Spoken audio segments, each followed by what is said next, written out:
This video was designed to serve as a functional overview. For more detailed information, please view the HFL 300/400 training video located on our IndeeLift YouTube channel.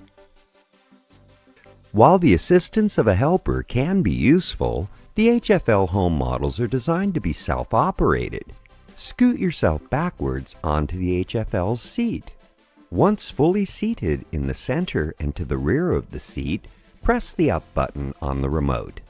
The motor engages and smoothly raises the seat to a height of 21 inches, then automatically stops. This takes about 1 minute. Once the seat stops, clip the wired remote back onto one of the handles and use the Rise Assist handles to steady yourself, then stand up as you would from any chair. If available, a helper can assist a fallen person.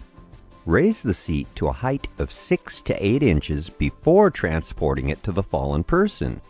This will make it easier to move the unit. Once you have arrived at the location of the fallen person, make sure there are no foreign objects below the seat and then lower the seat to its fully downward position. Have the fallen person scoot themselves backwards into the mounting ramp seat, assisting them if needed. Once the fallen person is fully seated in the center and to the rear of the HFL seat, have them place their hands on the Rise Assist handles and let them know you are about to raise the seat.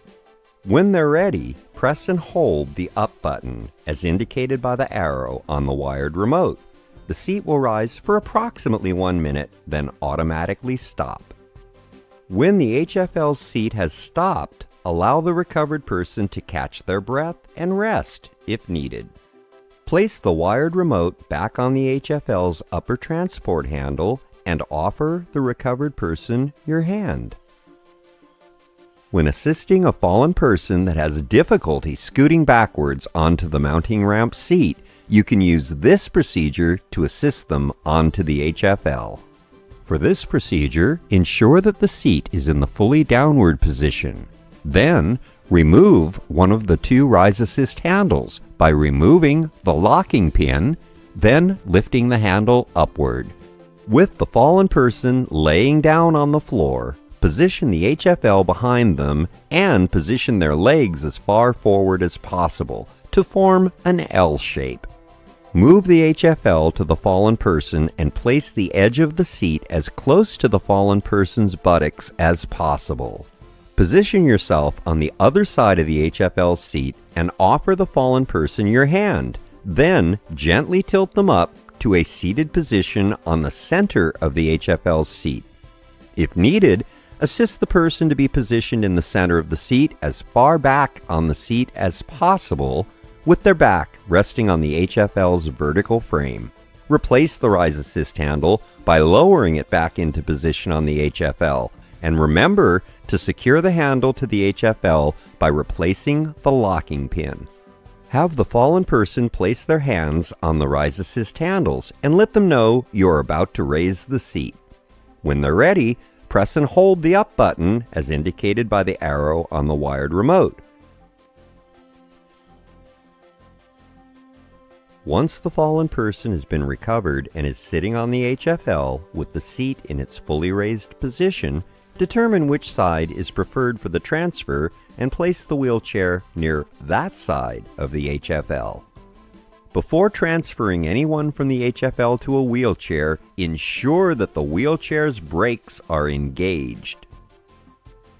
Either swing the Rise Assist handle out of the way or remove it as previously shown. Using the wired remote, position the IndeeLift seat to be approximately 1 to 2 inches higher than the wheelchair seat. This allows for a gravity-assisted transfer. Have the recovered person grasp the far handle of the wheelchair and assist them if needed as they scoot themselves from the HFL seat to a fully seated position on the wheelchair.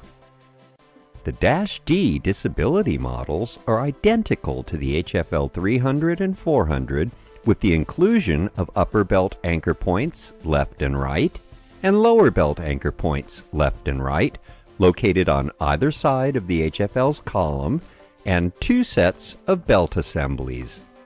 The anchor points and belt assemblies are for use in lifting an individual who is non-ambulatory, has minimal upper and lower body strength, or has a condition that causes significant mobility challenges. Each belt assembly includes 2 straps. The longer strap has a seatbelt style buckle with a snap hook at the end, and the shorter strap has a seatbelt style clasp with a snap hook at the end. In use, they are secured to the HFL's upper and lower belt anchor points located on the HFL's main column using the snap hooks at the end of each belt assembly. The upper belt assembly and anchor points are used for the chest belt, and the lower belt assembly and anchor points are used for the waist belt. Note: in addition to using the belt assemblies as standard waist and chest belts, as shown here, they can also be used in different configurations. Once the fallen individual is securely buckled to the lift using the 2 belt assemblies, pull on each buckle strap to ensure both belts are snug and secure before pressing the up button on the wired remote. As the seated person is being lifted, have them gradually move their legs inward. Then ensure their feet are properly positioned before they stand up from the HFL, as they would from any chair. IndeeLift, the first human floor lift designed and engineered to alleviate the grief, hazards, and hassles of recovering from a fall.